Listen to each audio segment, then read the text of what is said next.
Hello, I'm Beck. Welcome to my channel. Today I'll be drawing a D&D character based on the roll of the dice. Let's bring out the Tower of Destiny!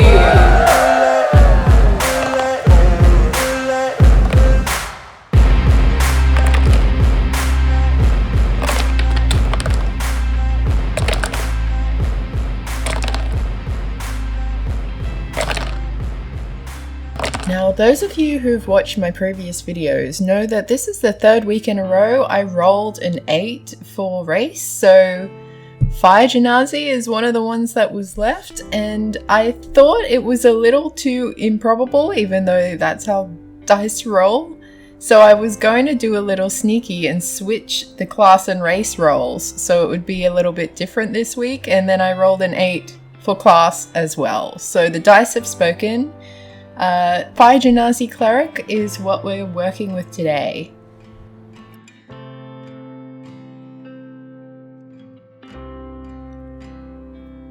For those of you unfamiliar with Fire Genasi, they are descendants of genies, also called Ifrit, from the elemental plane of fire, and they can channel sort of fire-related magic. The official description says that their skin tone can range from deep charcoal to shades of red and orange. Some have fiery swirling marks on their skin that resemble embers, and their hair can be kind of sooty smoke, or it can be flaming fire.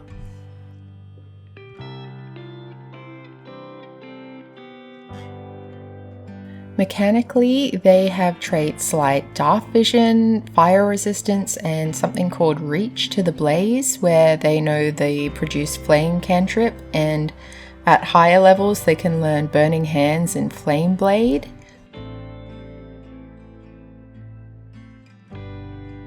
Now, Fire Genasis are usually depicted as very intense, badass characters, and I thought about that, but then I looked at her stats where she has that -3 in constitution, -2 in intelligence, but +3 in charisma. And I thought maybe instead of representing the sort of chaotic, destructive element of fire, it would be more of the homey, warm, comforting kind of fire. So I decided to make her a little bit more gentle and a little bit more just nature-loving and kind in her personality.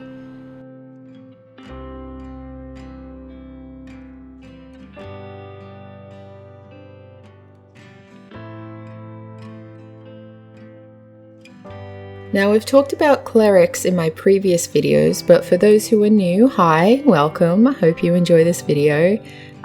Clerics are basically intermediaries between the mortal world and the distant planes of gods. More than a priest, they're imbued with divine magic, so they kind of have evidence that their god exists, but in the D&D universe, there are many gods. So a cleric will be very, very different depending on which god they serve. So this cleric worships a Celtic deity in the D&D universe called Belenus, god of sunlight and warmth. They're neutral good and their domain is light. So it's not hard to imagine how this character, let's call her Sunny, got into worshipping Belenus, god of the sun.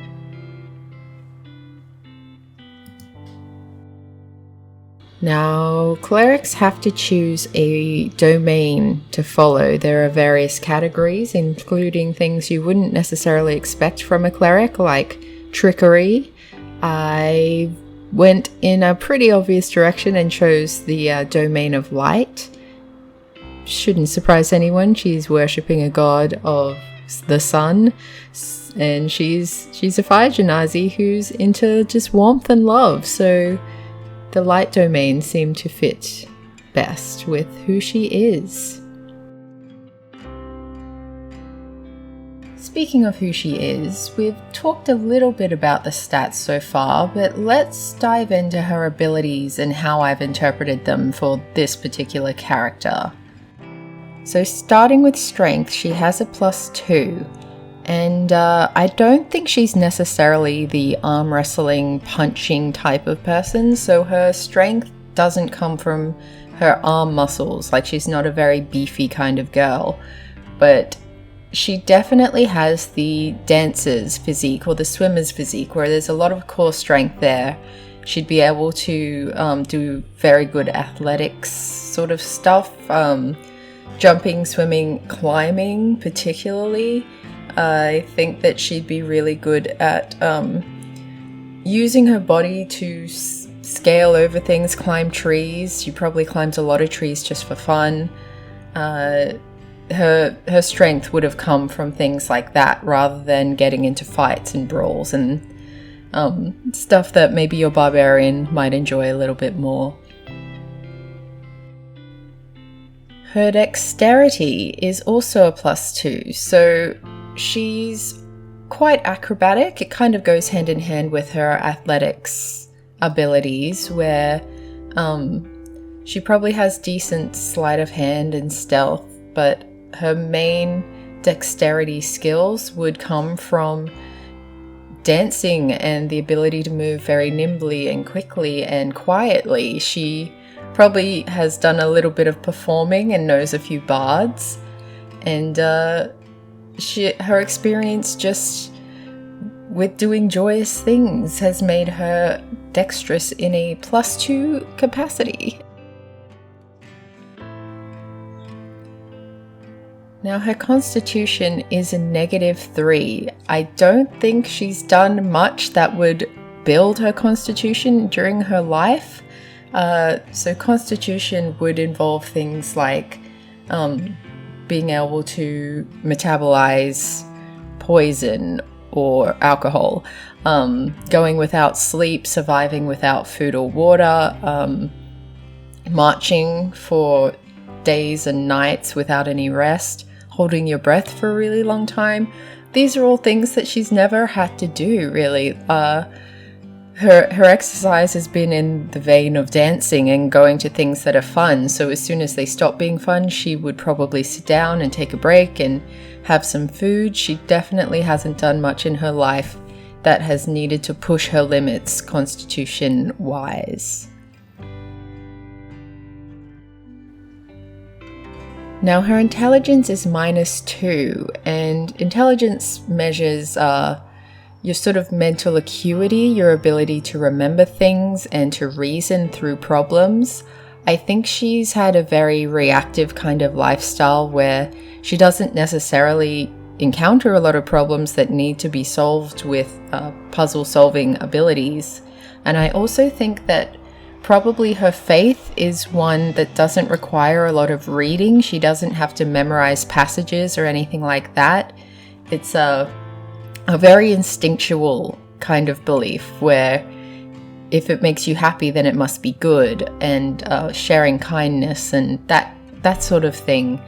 I don't think that she would need to necessarily learn the rules of her religion. I think especially having a connection with her God would just tell her if she's doing something that's not right, and he would probably give her pretty specific directions too.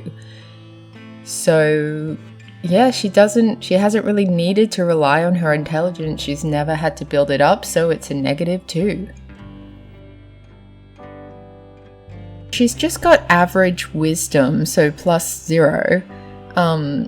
In the D&D universe, and I guess kind of in reality, wisdom reflects how attuned you are to the world around you and represents perceptiveness and intuition.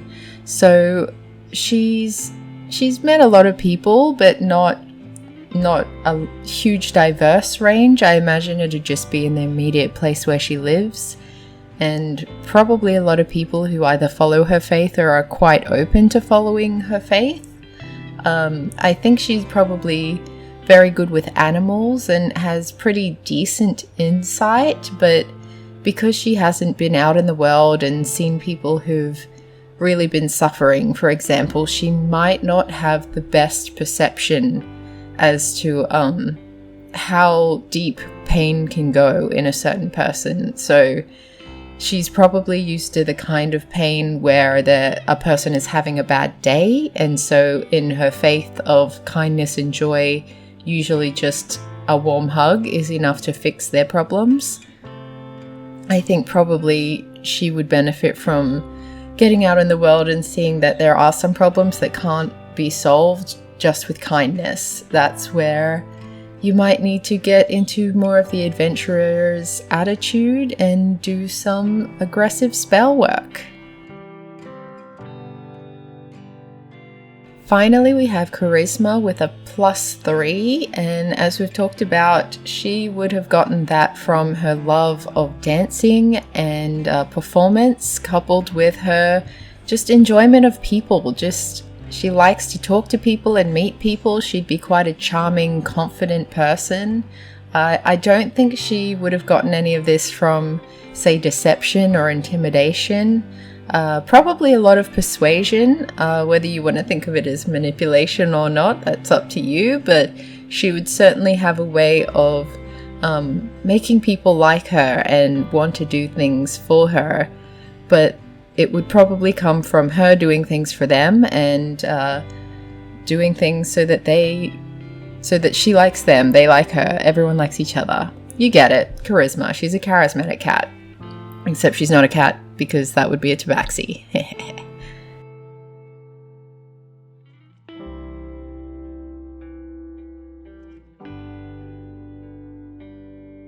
Now, for her background, I think probably her parents were both just normal mortal beings, and the genie part of her DNA was a bit of a surprise, and that led to the religious aspect of her being a little bit of a miraculous child, a miracle baby chosen by a particular god.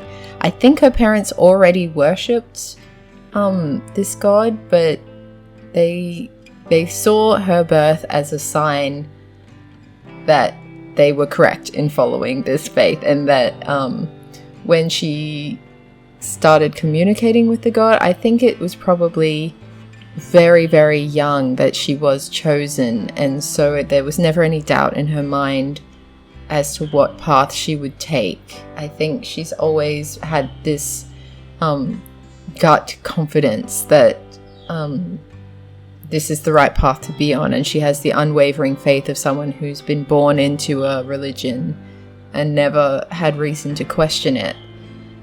And whether or not that's wise, well, she has the +0 to wisdom, so maybe she'll learn something on her adventures that make her question her faith, but in the meantime, she's never found a reason to think that she's not right. In terms of how she might join an adventuring party, well, it's the most obvious way in my mind is that usually clerics and people of faith are sent out to spread the faith, to spread the word of God, or their specific god anyway. So I think it would be a case of either through a dream or just direct communication with her god in whichever way she usually communicates with him. He would tell her to go out and meet this adventuring party and help them in their quest. It would be something where she would, again, not question it. She would go out seeking specifically the adventurers, and even if they told her to go away, she would steadfastly stick with them and ensure their safety at every turn, with the hope of maybe having them convert to believing in her god as well. But unless the god specifically said that's what he wanted, she probably would leave that as a secondary quest for herself. So yeah, that's Sunny. What do we think of her? Let me know in the comments what your thoughts are of a Fire Genasi Cleric who worships the sun god Belenus.